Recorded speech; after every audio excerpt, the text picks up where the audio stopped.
यहाँ पर उपस्थित मुख्य अतिथि अभिभावकगण,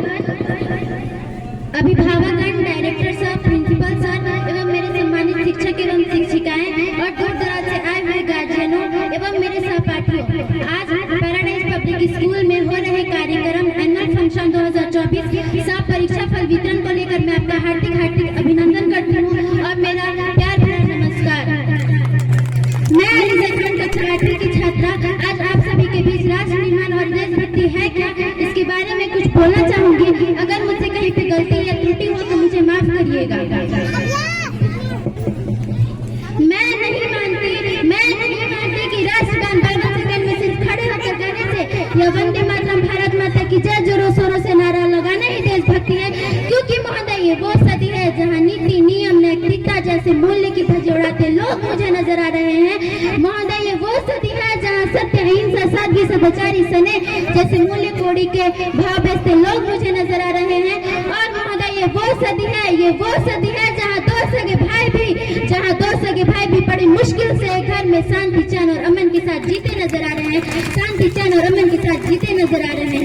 और आज इस देश के युवा इंस्टाग्राम, फेसबुक, व्हाट्सएप पे सेटिंग, डेटिंग, फ्लर्टिंग, चैटिंग करते नजर आते हैं। अरे मुझे तकलीफ तो तब होती है यह सोचकर कि आज इन युवाओं को जिनके ऊपर है जिम्मेदारी राष्ट्र निर्माण की, वही युवा आज फेसबुक में, व्हाट्सएप में, इंस्टाग्राम में मायाजाल में फंसे नजर आते हैं। तो मैं इन युवाओं को कहना चाहूंगी कि अब भी वक्त है, तुम जाग जाओ, इससे पहले कि तुम्हारी नशीली नींद ही तुम्हें ले डूबे, तुम्हारे राष्ट्र निर्माण को ले डूबे। तुम जाग जाओ। इस मुल्क को नहीं तो तकलीफ हिंदुओं से है ना ही मुसलमानों से है। आज इस मुल्क को नहीं तो तकलीफ हिंदुओं से है ना ही मुसलमानों से है। आज इस मुल्क को डर है तो सिर्फ बेईमानों और गद्दारों से है। एक सैनिक बनकर सेना में जाने की देशभक्ति नहीं होती। आजादी की पूर्व की बात कुछ और थी और अब कुछ और है। पहले झांसी की रानी लक्ष्मीबाई से लेकर आजम वीर भगत सिंह तक, चंद्रशेखर आजाद से लेकर महात्मा गांधी तक, इन्हें हम देशभक्त कहते थे। लेकिन आज मैं देशभक्त कहूँ तो किसे कहूँ? जोरदार तालियां बजाते रहे और हौसला बनाए रखें ये छात्रा का। आज मैं महिलाओं के लिए कुछ कहना चाहूंगी कि इन्हें आरक्षित नहीं बल्कि संरक्षित करने की जरूरत है, क्योंकि आज कन्या पूर्व हत्या, दहेज प्रथा बढ़ती नजर आ रही है। तो मैं इन महिलाओं के लिए कुछ कहना चाहूंगी कि इस वतन की रक्षा के लिए हम लड़कियों को भी हक है। इतिहास की किताबें उठाकर देख लो तुम, जिनको भी हमारी काबिलियत पर शक है, जोरदार तालियां। किसी के लिए खुशियां लेकर आई हूँ तो किसी के लिए काली परछाई हूँ, किसी के लिए खुशियां लेकर आई हूँ तो किसी के लिए काली परछाई हूँ। मैं भी इस वतन के लिए कंधे से कंधे मिलाने आई हूँ, एक माँ बनकर हर दर्द को छुपाना आता है, एक बेटी, बहू, पत्नी बनकर हर गम को छुपाना आता है। और रसोई में सिर्फ बेलन ही नहीं साहब, मुझे इस वतन की रक्षा के लिए हथियार उठाना भी आता है। एक देशभक्त वो है, एक गरीब बूढ़े बेसहारा को आप कपड़ा दीजिए, दवा दीजिए, पानी दीजिए, खाना दीजिए, तो वो है देशभक्ति। एक पत्रकार पूरी ईमानदारी से पत्रकारिता करे तो वो है देशभक्ति। और एक शिक्षक पैसों के लिए नहीं, बल्कि व्रांजक विद्यार्थी को आगे बढ़ाने के लिए पढ़ाए ना, तो वो है देशभक्ति। आज हमारे देश विद्रोही के लिए मैं कुछ कहना चाहूंगी कि ए हवा में जहर घोलने वालों, चाहे तो तुम मेरी नजर से बदल दिए जाए, तुम क्या तकदीर बदलोगे मेरे हिंदुस्तान की? हमारे जिगर में माँ भारती बसती है। आज का चुना गया उम्मीदवार राजा नहीं बल्कि ग्राम सेवक होना चाहिए। आज का उम्मीदवार बल्कि राजा नहीं ग्राम सेवक होना चाहिए, तब हमारा राष्ट्र निर्माण संभव होगा। हमारा राष्ट्र निर्माण तब संभव होगा जब एक गरीब बूढ़े बेसहारे के घर अपनी झोपड़ी नहीं बल्कि एक राजा महल होगा, तब वो देशभक्ति होगा। और वो राष्ट्र निर्माण होगा। और आज हमारे राष्ट्र में यह बातें होती है कि भेदभाव, कहते हैं हिंदू मुस्लिम भाई होते हैं, लेकिन मैं दावा कह सकती हूँ कि ये हिंदू मुस्लिम भाई नहीं होते, क्योंकि आज भी कहीं ना कहीं भेदभाव जिंदा है। आज हिंदू से भेदभाव करता है, मुस्लिम से भेदभाव करता है और कहते हैं कि हिंदू मुस्लिम भाई होते हैं। मैं दावा के साथ कह सकती हूँ कि ये गलत है। एक पंडित, ब्राह्मण, राजपूत में भी आज भी भेदभाव होती है। एक सुन्नी पठान खान में, एक अंसारी में आज था कहीं ना कहीं जिंदा है। तो भाई और बहनों, मैं कहना चाहूंगी कि आप ऐसा ना करें, आप हमारा राष्ट्र निर्माण संभाले, इससे पहले कि राष्ट्र निर्माण की ध्वजा उड़ जाए आप संभाले। बस इतना ही कह के मैं अंत में वाणी की विराम दूंगी कुछ शायर की पंक्तियों के साथ कि काश मेरी सरहद पर कोई शाम आए, काश मेरी जिंदगी मेरे वतन के काम आए। न खौफ है मौत का, न आरज़ू है जन्नत की, न खौफ है मौत का, न आरज़ू है जन्नत की। बस कभी जिक्र हो सही तो मेरा भी उसमें एक नाम है, मेरा भी उसमें एक नाम है। बहुत बहुत जोरदार तालियों से इसका हौसला बढ़ाएं। जब कोई पूछे मेरे बारे में तो मेरी यह पहचान लिख देना, उठाना झंडा तिरंगा, छाती पर हिंदुस्तान लिख देना, छाती पर हिंदुस्तान लिख देना। और जब कोई पूछे कि यह पागल थी कौन, जब कोई पूछे कि यह पागल थी कौन, तो क्रांतिकारियों की चेली और इनकलाब का नाम लिख देना। और बचा हो जो जिस्म में लूह एक बूंद खून भी, और बचा हो जो जिस्म में लूह एक बूंद खून भी, उसे निकालो और माँ तुझे सलाम लिख देना, माँ तुझे सलाम लिख देना। थैंक यू, जय हिंद, जय भारत। एक बार जोरदार तालियों से। पूरी दुनिया मेरी पकड़ में है, बच्चे बूढ़ा ये जवान सब दीवाने हैं मेरे। गूगल नाम है मेरा, मैं भी जानता हूँ जो तुम्हारा भगवान भी नहीं जानता। एक वर्ल्ड का बादशाह हूँ मैं, बादशाह।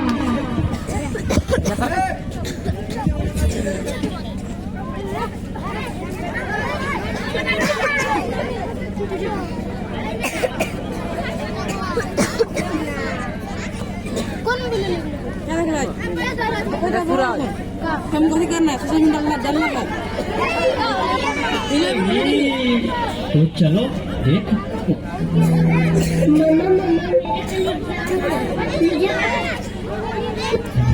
स्पेशली युवा तो सोशल मीडिया का दौर शुरू हो। तो चलो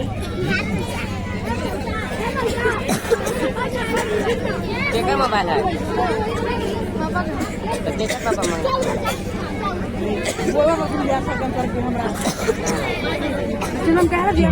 कोई मेरे आगे टिक नहीं सकता। मैं इंस्टाग्राम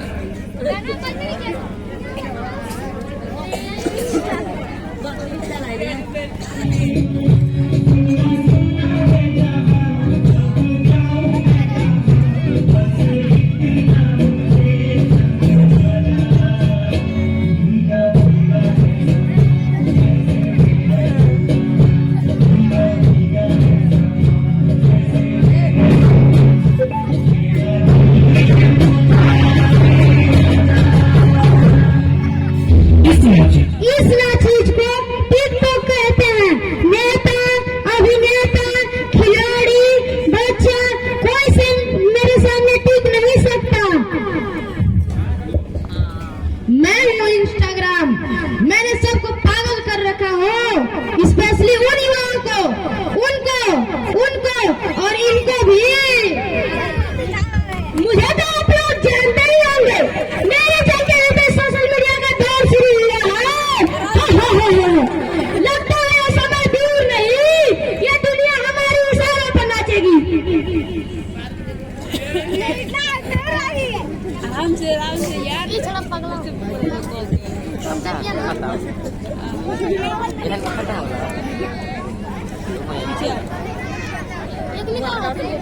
स्टूडेंट आगे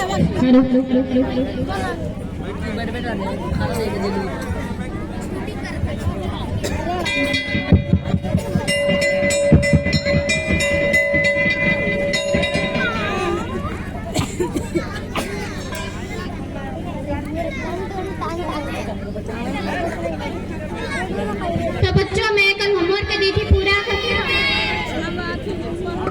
सिट डाउन बच्चों। तो बच्चों, मैं कल होमवर्क दी थी पूरा करके आए हो? Yes ma'am.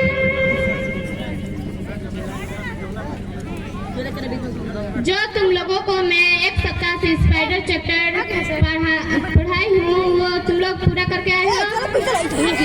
आरुष और कौशल स्टैंड अप हो जाओ। चलो पीछे। कौशल क्वेश्चन करेगा और आरुष आंसर देगा। What are a spider? Hello. Do spider have wings? No, spider have not wings. How many legs does a spider have?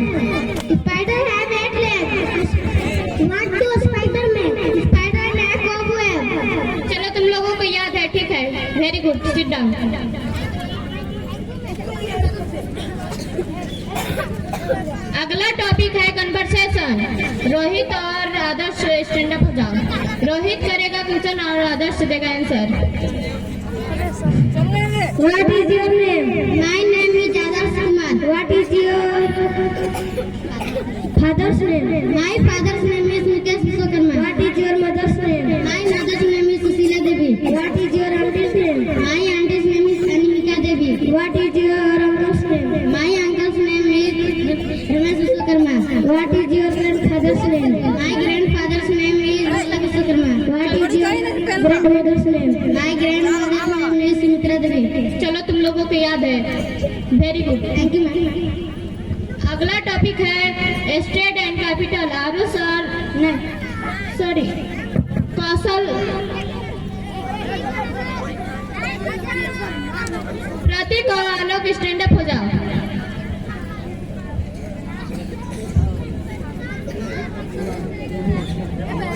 Prateek question करेगा और आलोक आंसर देगा।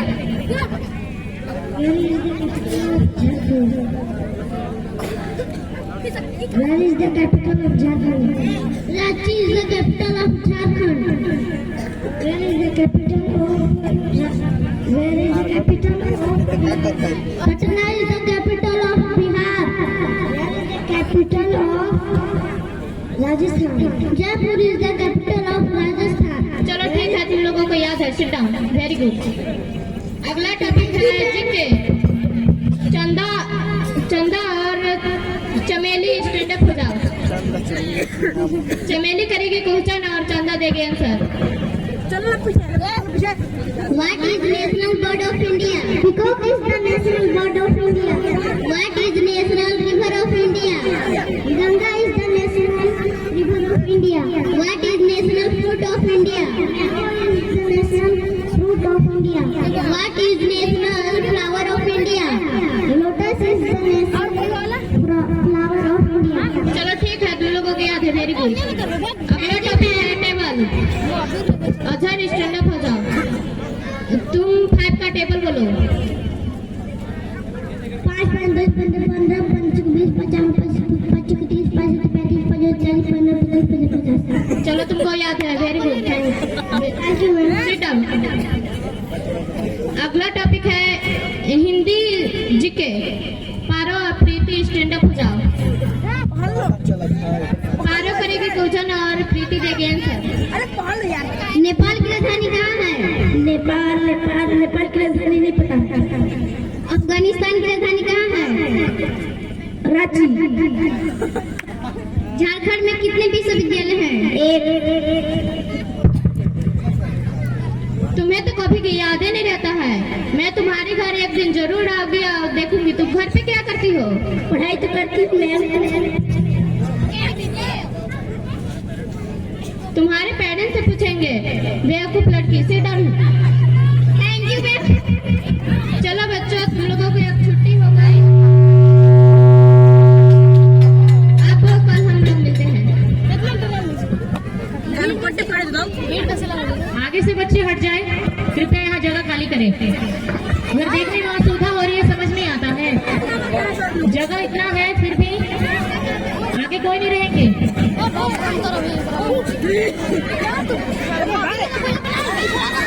अभी आप सभी के समक्ष नाटक का पहला सीन पेश किया गया। अब दूसरे सीन में देखते हैं आगे क्या होता है नाटक में।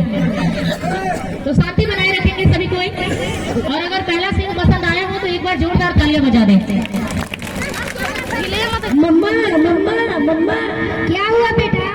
मम्मा एक क्वेश्चन बता दीजिएगा प्लीज। क्या है बोलो। कल मेरे मैथ का एग्जाम है, प्लीज आप समझा दोगे? मेरे पास टाइम नहीं है, मैं मोबाइल चलाने में बिजी हो, जाके अपने पापा से पूछ लो। ओके मम्मा। पापा क्या हुआ बेटा, बोलो।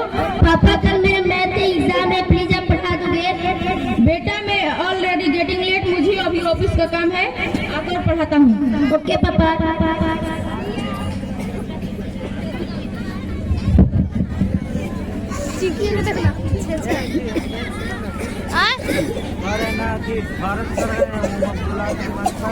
अरे उनको क्या पता सरकारी अंदर आता है। बेटा मैं अभी ऑफिस का काम करके थक चुका हूँ, तुम मामा के पास जाकर पूछ लो। ओके पापा।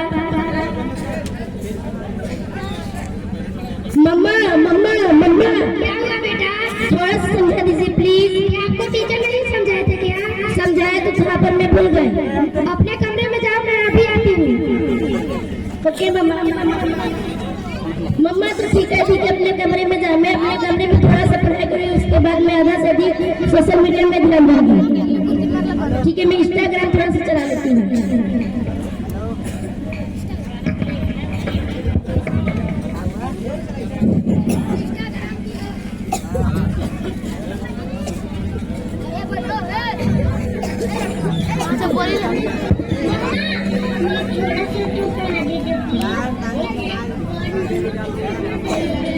मम्मा तो अब तक नहीं आई, क्या करूं?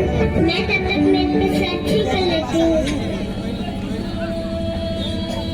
देखो एक और शिकार, इसे भी अपने जाल में फंसाते हैं।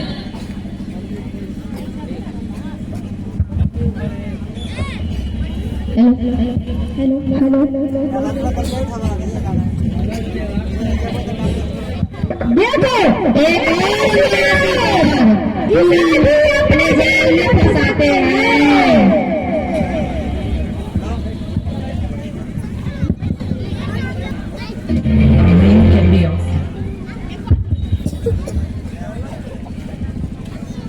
तुम मेरी जाल में पूरी तरह से फंस चुकी हो, क्योंकि तुम मेरा शिकार बन चुकी हो, मेरे नया शिकार।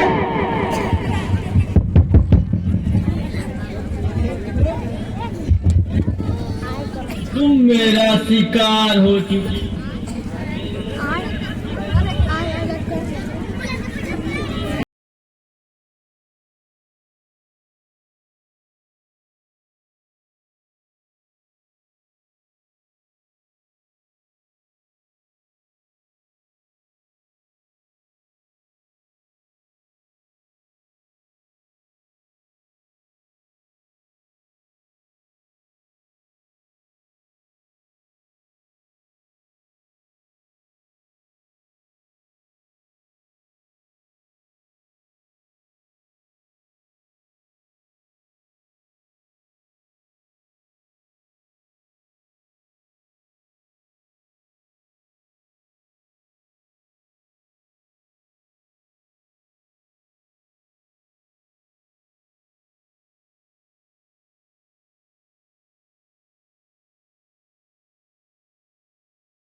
ज्यादा वक्त दीजिए ताकि अपने रियल फ्रेंड के साथ ज्यादा से ज्यादा समय बिता सके, इससे इसकी रिकवरी जल्दी होगी। Okay doctor, thank you.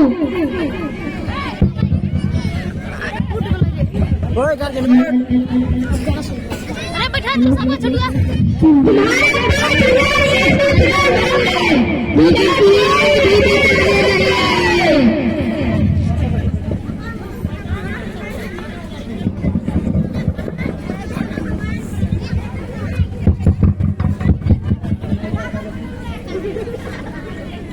दादी दादी, मम्मा फोन पे बिजी है, पापा भी फोन पे बिजी है, आप किसी से समझवा दीजिए प्लीज।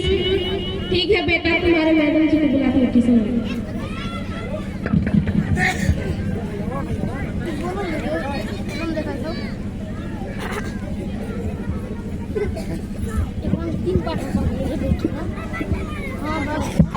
कोई है? हाँ आइए, वेलकम।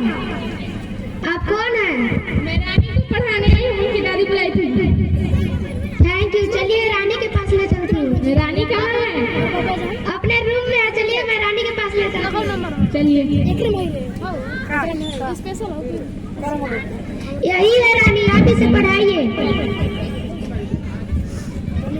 रानी मैं तुम्हें मैथ का ट्यूशन पढ़ाने आई हूँ। जी मैम। मैथ में सबसे ज्यादा टेबल जरूरी होता है। तुम्हें कितना तक टेबल याद है? 20 तक। 19 का बोलो। 19 19 दिन 56 19 चौके 54 19 पे 90 19 पे 95। गलत है।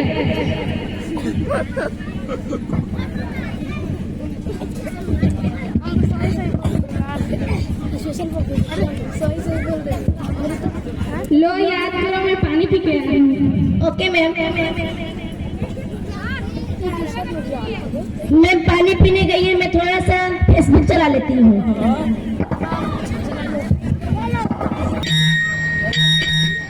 नादान लड़की, तुम मेरी जान।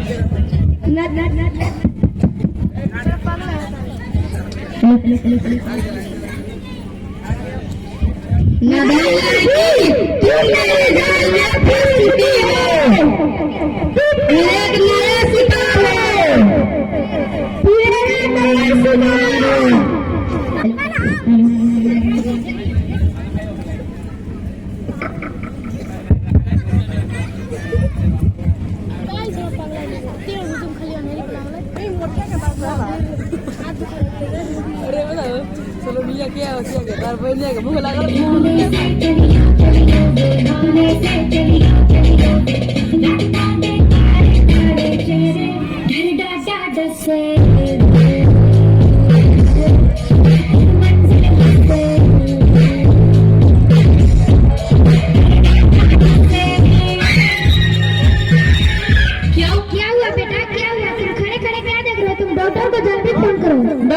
डॉक्टर साहब पता नहीं मेरी बेटी को फिर से क्या हो गया है, जल्दी आइए।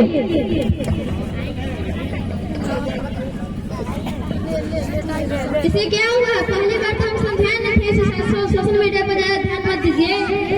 देखते हो क्या हुआ है।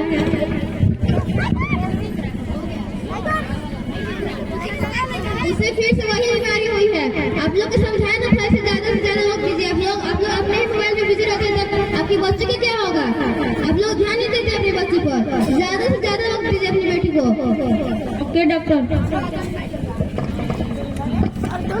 कैसा वक्त आ गया है? हम अपने रिश्तों से ज्यादा वक्त सोशल मीडिया को दे रहे हैं। भूल जाते हैं उनको जो अपने साथ रहने में है, और दूसरों को तकलीफों का मजाक बना देते हैं और अपनी तकलीफों का स्टेटस बना देते हैं। हम सोशल मीडिया का ज्यादा उपयोग करते हुए भूल रहे हैं कि सोशल मीडिया का हमारा उपयोग कर रहा है। इधर गार्जियन बैठे हो तुम लोग, समरम नहीं।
सिर्फ सोशल मीडिया के माध्यम से, लेकिन सोशल मीडिया का दुष्परिणाम नहीं है, जहां हम सबको ध्यान देने की आवश्यकता है।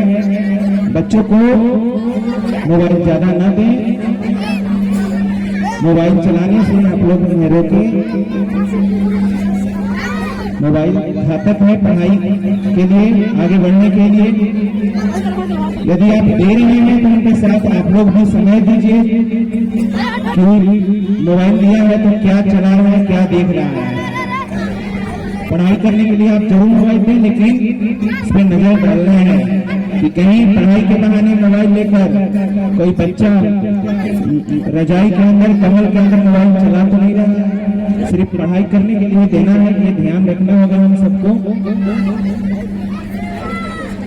यदि किसी भी स्कूल में आपके बच्चे पढ़ते होंगे तो वहाँ के टीचर बोर्ड बना दिए होंगे उनके क्लास का, तो उस पर जो भी स्कूल की चीजें आती हैं तो पेरेंट्स को देखने के लिए आती हैं, और यदि विद्यार्थी स्कूल में अनुपस्थित है तो उसे दिखाने के लिए आता है, उसे बताने के लिए आता है। ऐसा नहीं है कि स्कूल से कोई भी अगर होमवर्क मोबाइल जाता है तो आप उसमें मोबाइल घंटों भर के लिए दे दें।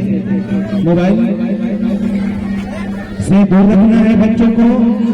मोबाइल आज के सोशल मीडिया के जमाने में एक रोग बन चुका है। जिस छात्र छात्राओं को मोबाइल चलाने की आदत हो जाएगी वह कभी आगे नहीं बढ़ पाएगा, कभी आगे कुछ हासिल नहीं कर पाएगा, सिर्फ मोबाइल से प्रभावित कर देंगे। तो आप लोगों ने संज्ञान मेहनत छात्र छात्राओं के द्वारा लोगों ने देखा समझा, तो उम्मीद करता हूँ कि आप लोग जरूर अपने बच्चों को, जो जिनके बच्चे पढ़ते हैं, मोबाइल बच्चों को कम दें और नजर जरूर रखें वो मोबाइल से क्या कर रहा है। धन्यवाद। आगे कार्यक्रम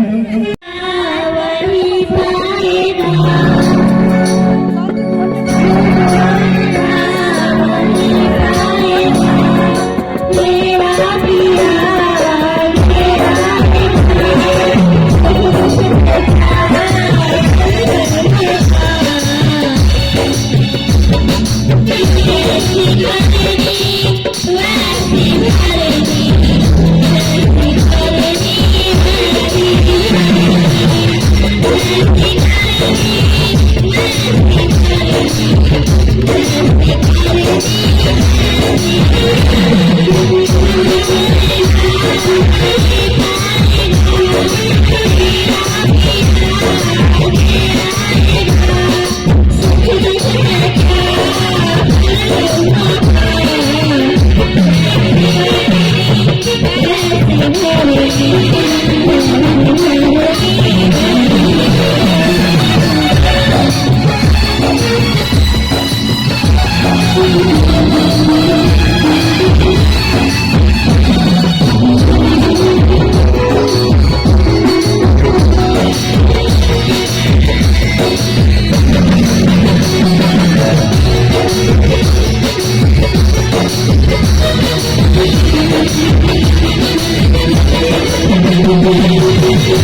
वर्दी नहीं होती।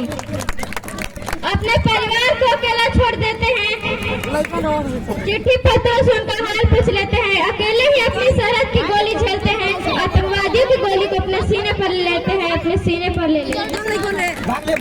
कभी ठंड में ठिठुर कर देख लेना, कभी तपती धूप में जल कर देख लेना, कैसे होती है हिफाजत मुल्क की। कभी सरहद पर चल कर देख लेना, कभी सरहद पर चल कर देख लेना। हम तो अपनी हर खुशी अपनी सरहद पर मनाते हैं, कभी रोने का भी मन हो तो उसे भूल जाते हैं। राखी का इंतजार हमको भी हरदम रहता है, बस कोई हमारी कलाई राखी से भर दे, दिल ये कहता है, दिल ये कहता है। वतन की मोहब्बत में खुद को तपाए बैठे हैं, मरेंगे वतन के लिए सख्त मौत से लगाए बैठे हैं। न झुकने दिया तिरंगे को, न युद्ध कभी ये हारे हैं। भारत माता तेरे वीरों ने दुश्मन चुन चुन कर मारे हैं, दुश्मन चुन चुन कर मारे हैं। जय हिंद, जय भारत। चाहे डायरेक्टर हैं, यहाँ के शिक्षक एवं शिक्षिका, मैं इन सभी को अपने ओर से तहे दिल से धन्यवाद दे रही हूँ। सामने बैठी हुई हमारी झांसी की रानी सती सावित्री को चरित्र को चरितार्थ करने वाली हमारे माताएं बहने, सामने हमारे बैठे हुए हमारे गार्जियन तथा छोटे मंच पर बैठे हुए हमारी महिलाएं, मैं सभी को अपने तरफ से हार्दिक अभिनंदन और स्वागत करती हूं और यथायोग बड़ों को प्रणाम और छोटों को शुभ आशीर्वाद देती हूं। आज पैराडाइज स्कूल के तरफ से 2 शब्द बोलने का मौका मिला है, तो ज्यादा नहीं बोलूंगी क्योंकि कार्यक्रम बहुत अच्छा आप लोग देख रहे हैं और जब बच्ची लोग के और बच्चा लोग के आज समय मिला है तो हम लोग को ज्यादा समय नहीं लेना चाहिए। पैराडाइज स्कूल जो कार्यक्रम कर रहे हैं वह केवल कार्यक्रम नहीं है, कार्यक्रम के माध्यम से इस मंच के द्वारा बच्चों को निखारने का काम किया जा रहा है और जो समाज में हो रहा है उसको बताने का कार्य हो रहा है। केवल ये नाटक नहीं है, नाटक के माध्यम से बच्चों में निखार डाला जा रहा है और आप लोग को भी समझाया जा रहा है। जो अभी दिखाया गया कि बेटी को पढ़ाया भी जाता है, हम लोग पढ़ाते भी हैं बेटी को और दहेज भी देते हैं। जिसके माता पिता सक्षम नहीं है दहेज देने के लिए, उसके पिताजी का हार्ट अटैक हो जा रहा है पैसा के चलते। तो हम लोग इसका अभी बोल रहे थे टीचर यहाँ के कि इसमें माताएं लोग को अहम भूमिका रहता है दहेज लेने के लिए। तो बात एकदम जायज है, गलत नहीं है। तो हम लोग इस मंच के माध्यम से हम बोलना चाहते हैं, आज बड़ी खुशी की बात है और अब हर जगह देखने को मिल रहा है कि पुरुष से ज्यादा हमारी बहनें लोग, हमारी माताएं लोग सभी जगह बढ़ चढ़ करके भाग ले रहे हैं। लेना जरूरी होता है। आज के युग में चौखट के अंदर केवल महिला को नहीं रहना है, चौखट से बाहर निकलना है और बाहर निकल के कुछ कर को समाज को दिखाना है, केवल वहाँ नहीं बैठना है। हमें भगवान से हम आग्रह करते हैं, आप लोग से भी आग्रह करते हैं। आज आप लोग इधर बैठे हैं, हम इधर बैठे हैं, हमारे आग्रह होगा कि इधर के महिला इधर आए और हम लोग जो इधर है उधर जाए। तो आप लोग आगे बढ़ चढ़ के आइएगा, तभी इस जगह पहुंच पाइएगा और हक के लिए आप लोग लड़िए। हक के लड़ाई के लिए बताया जा रहा है। और आज हम बेटा को पढ़ने के लिए कोई गढ़वा, कोई रांची, कोई दिल्ली, कोई पटना भेज देता है। सभी के बेटा के बाहर पढ़ाई होता है, लेकिन हमारी बेटी का बाहर पढ़ाई नहीं होता है। बेसी से बेसी हम लोग कितना पढ़ाते हैं, डंडई नहीं तो गढ़वा। आप लोग इसमें से हाथ खड़ा करके बताइए तो कितना लोग रांची और डाल्टनगंज बेटी और बेटा दोनों को भेजा है। बेटा के हाथ खड़ा करेंगे तो संख्या ज्यादा हो जाएगा और बेटी का हाथ खड़ा करवाएंगे तो संख्या कम हो जाएगा। नहीं, जितना आप बेटा को हक अधिकार देते हैं उतना ही बेटी को हक अधिकार दीजिए। आप जो माताएं बैठे हैं यहाँ, आप लोग दो कुल को तारने वाले हैं, पुरुष लोग एक कुल को तारते हैं। आप लोग को पता होगा, केवल अपने माई बाप के कुल को तारते हैं, लेकिन जो आप शक्ति स्वरूपा माताएं बैठे हैं दोनों कुल को तारते हैं। आप लोग ससुराल भी देखते हैं, मायके भी देखते हैं, तो क्या आप लोग दोनों कुल के तारने वाले नहीं हैं? आपके ऊपर पुरुष से ज्यादा जिम्मेवारी है। पुरुष घर से बाहर निकलता है तो कहता है कि हमें नाश्ता टाइम से दो, हमें खाना टाइम से दो, और घर में भी आता है तो उनको टाइम से नाश्ता और खाना और खींच के प्रेस करके कपड़ा चाहिए। लेकिन हमारी बहनें जब बाहर जाती है तो घर के सारा जिम्मेवारी संभाल कर खाना, नाश्ता, सास ससुर, परिवार, बेटा बेटी और बच्चों लोग की स्कूल करने के बाद अपना काम करती है, चाहे वह खेत में काम करे या बाहर काम करे। आज अधिकतर महिला समूह के माध्यम से काम कर रही है, तो क्या वह घर संभाल के जाती है ना महिला समूह में काम करने के लिए? लेकिन पुरुष इतना नहीं करते हैं। आज हमारे गार्जियन लोग, भाई लोग होंगे, उनको तकलीफ लग रहा होगा, लेकिन तकलीफ करने की बात नहीं है, हम हकीकत चीज बोल रहे हैं। हम भी एक महिला है, इस दर्द को जानते हैं। घर से जब बाहर निकलते हैं तो सारा काम घर का निपटा कर निकलते हैं और 10 बजे रात में भी आते हैं तो हम लोग को खाना बनाना पड़ता है और खाना बना करके सब जो सो जाते हैं उन लोग को उठा के खिलाना पड़ता है। तो हमें बेटी के लिए जगना होगा, हमें अपने लिए जगना होगा और इस हक अधिकार को लेना होगा। बेटी को पढ़ाइए, बेटी हमारी कम नहीं है। आज हमारी बेटी फाइटर जेट उड़ा रही है, आज हमारी बेटी राइफल लेके बॉर्डर पर तैनात है कि नहीं? देश की बेटी है, हमारे देश की बेटी है, हमारे देश की बेटी है। तो आप लोग नहीं साथ दीजिएगा तो क्या साथ देगा? मैं इस मंच से आग्रह कर रही हूँ कि जितना बेटा में खर्चा कर रहे हैं ना, उतना से कम बेटी में खर्चा कर दीजिएगा तो फाइटर जेट आपकी बेटी भी उड़ाने लगेगी। और दहेज तो यही से खत्म कीजिए। जो दहेज लेता है उसको बोल दीजिए ना दहेज देना है ना दहेज लेना है। दहेज देने वाला भी गुनहगार है, दहेज लेने वाला भी गुनहगार है। तो आप लोग यह कार्य जरूर कीजिए। और इस पैराडाइज पब्लिक स्कूल में मेरा आग्रह है कि आप लोग यहाँ एडमिशन करवाइए। यहाँ शिक्षक आपके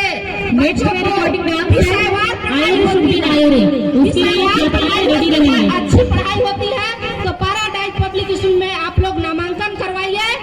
और स्कूल से केवल पढ़ाई से नहीं होगा, बच्चों लोग को आपको लोग स्कूल भेजते हैं तो यहाँ से क्या चीज होमवर्क मिल रहा है, वह होमवर्क को भी आप लोग देखिए, समय से बच्चों लोग के भेजिए, होमवर्क बनवाइए और बेटी को बेटा से ज्यादा दर्जा दीजिए। इतना ही कहकर अपनी वाणी को विराम देती हूँ। और जय महिला। आप लोग ही समझ जाइए कि हम नारी हैं, इसी से कम नहीं है। हम अबला हैं, सबला नहीं है, सबला है, अबला नहीं है।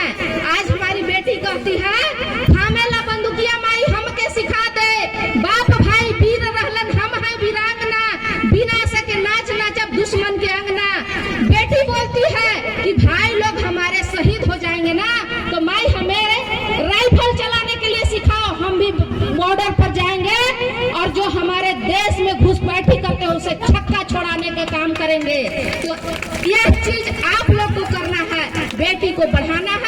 बेटी को पढ़ाना है और बिना दहेज के शादी भी अच्छे घर में करना है। दहेज लेने वाला को भी बंधक बनाना चाहिए, दहेज देने वाला को भी बंधक बनाना चाहिए। आप लोग जगिए। कहा जाता है कि नारी के सिंदूर चमकेगी और हाथों के बिंदी चूड़ी खनकेगी जब महिला को तलवार चमकेगी तब। इतना ही कहकर जय हिंद, जय पैराडाइज। जोरदार तालियां वाले बच्चे के लिए जिसका रिजल्ट है, जोरदार ताली के साथ स्वागत करिए बच्चों के लिए। और एक बार बच्चे के वाले अपने पेरेंट्स के जोरदार ताली, जिनके माता पिता हैं। धन्यवाद मैडम, शिक्षक, शिक्षिका। आज माँ सरस्वती जी के नमन करते हुए एक साल मेहनत करने के बाद जो आज परिणाम आते हैं, आज बच्चे का रिजल्ट है, मैं सबको तहे दिल से बधाई देता हूँ। और दूर दराज से आए हुए सबके माता पिता, मैं उसको हाथ जोड़कर प्रणाम करता हूँ, सलाम करता हूँ, आभार करता हूँ। मंच पर उपस्थित पचौर मुखिया हमारे मित्र कृष्णकांत जी, मंच पर उपस्थित बंबई मुखिया प्रतिनिधि Mahesh Ram ji, paradise public school के संचालक सिकंदर प्रजापति जी, रमेश सर जी, गुंडे सर जी, एवं आशा मैडम, एवं तमाम शिक्षिका शिक्षक, मैं सबको धन्यवाद देता हूँ जो मुझे आमंत्रित किए इस मंच पे। बेशक बच्चों को उत्साह बढ़ाने के लिए आज जो हम लोग यहाँ आए हुए हैं, बच्चे सबसे पहले अपना ध्यान पढ़ाई पे विशेष ध्यान देना चाहिए। जो स्कूल से दूर दराज से चल के आ रहे हैं, बस से आ रहे हैं, बाई फुट आ रहे हैं, साइकिल से आ रहे हैं, ट्रैफिक सब कुछ रोड हर चीज पर नजर रखना चाहिए। और जो बच्चे का पर्सनैलिटी है, मोस्ट इम्पोर्टेंट चीज पर्सनैलिटी। जो बच्चे में तरक्की वही करता है जो स्टार्टिंग से पर्सनालिटी बहुत अच्छा हो, जैसे शूज का पर्सनालिटी स्कूल जाने में, बैग का पर्सनालिटी, अपना ड्रेसअप, शूज में पॉलिश किए कि नहीं, होमवर्क किए कि नहीं। और सबसे जरूरत बात माता पिता के ऊपर, जो उसके ट्रैफिक को जांच करना, ट्रैफिक चेक करना घर पे, जो टीचर जो शिक्षिका दी है, जो मास्टर दिए हैं होमवर्क, वो पूरा मेरा बेटा किया कि नहीं। ये सब हम लोग अपने बच्चे को घर से ही सबसे ज्यादा शिक्षक तो 4 घंटा 6 घंटा जो भी स्कूल भेजते हैं, लेकिन आप लोग 12 घंटा 18 घंटा अपने बच्चों को अपने साथ रखते हैं। तो 6 घंटा और 12 घंटा सबसे ज्यादा शिक्षक जो है शिक्षित बनाते हैं अभी लोग, क्योंकि ये पेरेंट्स का बहुत बड़ा योगदान रहता है बच्चे को बहुत आगे ले जाने का। शिक्षक तो एक मार्गदर्शक है, मार्ग पर चलने का वो लोग रास्ता बताते हैं चलने का, लेकिन इसमें पेरेंट्स का जो योगदान रहता है वो सराहनीय रहता है। वो चाहे हम हैं या किसी भी बच्चे का पेरेंट्स हो, चाहे पढ़ा लिखा हो या अनपढ़ हो, ये मैटर नहीं करता है कि हम पढ़े हैं तो हम बच्चे को, हम नहीं पढ़े हैं तो हम बच्चे को क्या देंगे, ऐसा कुछ भी नहीं है। आप नहीं पढ़े हैं उसके बाद भी बच्चे को बहुत कुछ दे सकते हैं। तो मैं बहुत कुछ नहीं कहते हैं लोग, मैं उन्हीं सब चंद शब्दों के साथ अपने वाणी को बयान देता हूँ। जो कहते हैं शिक्षा क्या चीज है, इस मानव जीवन के लिए शिक्षा वो चीज है जिसके पास शिक्षा नहीं है वो आदमी अंधा के समान है। और शिक्षा वो सेवी का दूध है जो जितने पिएगा यानी जितने पढ़ेगा उतना ही चल करके आगे बढ़ेगा। शिक्षा पर जोर देना सभी माताओं बहनों को मैं कहूँगा कि अपने बच्चों को शिक्षा पर ध्यान दें, और शिक्षा से ही आपका विकास होगा, हर तरह का विकास होता है। आज शिक्षित बनिएगा तो कल आपके बाल बच्चों का नौकरी चाकरी में आरक्षण की बदौलत, शिक्षा की बदौलत आपको नौकरी लगेगा। आज ये स्कूल जितने प्राइवेट चल रहे हैं, अगर सरकारी नौकरी में इन लोगों का इन्वॉल्व हो जाता तो प्राइवेट में नहीं पढ़ाते। इन लोग लाचारी में अपना स्कूल खोल करके पढ़ा रहे हैं, जो कि बच्चों को अच्छी तरह से पढ़ा रहे हैं। सरकारी विद्यालय है, केवल यहाँ गरीब के बच्चे जाते हैं, खिचड़ी और दाल भात मिलता है, खा करके चले जाते हैं, स्कूल में पढ़ाई नहीं हो रही है। सरकार जो है सरकारी स्कूल में शिक्षक को रखते हैं, कुछ सरकारी स्कूल में जो जिनका 1 लाख रुपया वेतन मिलता है वो केवल खिचड़ी के हिसाब किताब करने में रह जाते हैं, और पारा शिक्षक जो है वो बेचारे जाएंगे अपने घर से और जा करके अपना हाजिरी बना करके घर भी काम करते हैं। वहाँ पर पढ़ाई कुछ नहीं होती है। जो भी पढ़ाई हो रहा है हमारे जितने भी बम्बई में प्राइवेट स्कूल है वही शिक्षा प्राप्त हो रहा है। अब बात रहा कि जिसके घर में 4 गो बच्चे हैं, 4 बच्चे को पुस्तक लेने में जो गार्जियन की परेशानी हो रही है, उसका बेस बनाने में जो परेशानी हो रहा है, गरीबी में हमारे गार्जियन लोग जीवन बसर कर रहे हैं। तो शिक्षित करने के लिए तो परिश्रम करना ही होगा। और जो हमारे गांव में 2-3 विद्यालय हैं, कहीं कहीं परिवार में अगर सभी लोग शिक्षित हो तो समन्वय बना रहता है, इसलिए भी शिक्षा जरूरी है। तो मैं सभी ग्रामीण जनों से आग्रह करूंगा कि स्कूल के द्वारा बच्चों को जो पठन पाठन का कार्य जिसे होमवर्क कहा जाता है, अगर मिले तो उसे घर में जरूर एक बार देखें और बच्चों को उसके लिए जागरूक करें। तथा मैं अपने शिक्षक गणों से यह आग्रह करूंगा कि बच्चों को आधुनिक शिक्षा के साथ साथ हमारे ग्रामीण परिवेश के संस्कारों को भी सिखाएं। आज प्रायः पाया जा रहा है कि बच्चे डॉक्टर, इंजीनियर, ओवरसियर, ब्लॉक के वीडियो, सीओ सब बनते जा रहे हैं, लेकिन उनको ग्रामीण परिवेश और पारिवारिक परिवेश की जो आचार संहिताएं हैं, जिसे आचरण कहा जाता है, उसके बारे में ज्ञान ही नहीं। वो ये समझ ही नहीं पाता है कि किसके साथ किस तरह का व्यवहार करें। तो मेरा आग्रह होगा स्कूल के संचालक महोदय से कि स्कूल में एक संस्कार संबंधी विषय को भी जोड़ें। हालांकि ये तो सरकार के शेड्यूल में नहीं है, फिर भी मैं चाहूंगा कि स्कूल अपने शेड्यूल में इसको शामिल करे, बच्चों को संस्कारित करे। शिक्षा के साथ संस्कार उस समान है जैसे गुलाब के साथ गंध। अगर सुगंध नहीं हो तो गुलाब की उपयोगिता ही नगण्य हो जाती है। इसलिए शिक्षा के साथ समुचित आचरण का भी ज्ञान कराएं आप लोग। इन्हीं शब्दों के साथ मैं पुनः सभी अतिथिगणों एवं आए ग्रामीण जनों का स्वागत करते हुए अपनी वाणी को विराम देता हूँ। जय हिंद, जय भारत। तो जो आज ये कार्यक्रम रखा गया है, बहुत ही आशा रखा गया है यहाँ के शिक्षक के द्वारा। आज इन सभी बच्चों का एक नई उज्जवल भविष्य का रिजल्ट निकलने वाला है, जो कि 1 वर्ष अपनी मेहनत, अपने परिश्रम से इन लोगों के बीच रिजल्ट वितरण करने का काम करेंगे। इसके साथ साथ यहाँ का जो भी टीचर है अपने स्तर से सभी बच्चों को पढ़ाने का काम किए हैं। और मैं बच्चे के सभी अभिभावक को अपनी तरफ से एक संदेश देना चाहते हैं कि जिस हिसाब से अपने बच्चों को स्कूल पढ़ाने का काम करते हैं, उसी हिसाब से अपने घर में भी अपने बच्चे को समझाने का काम करिए। अपने स्तर से उसको एक रास्ता दिखाने का काम करिए। टीचर को एक ही लक्ष्य होता है कि बच्चों को कल के डेट में एक होनहार, एक ऐसा बच्चे के रूप में देखना चाहते हैं। अपने स्तर से बहुत परिश्रम करते हैं।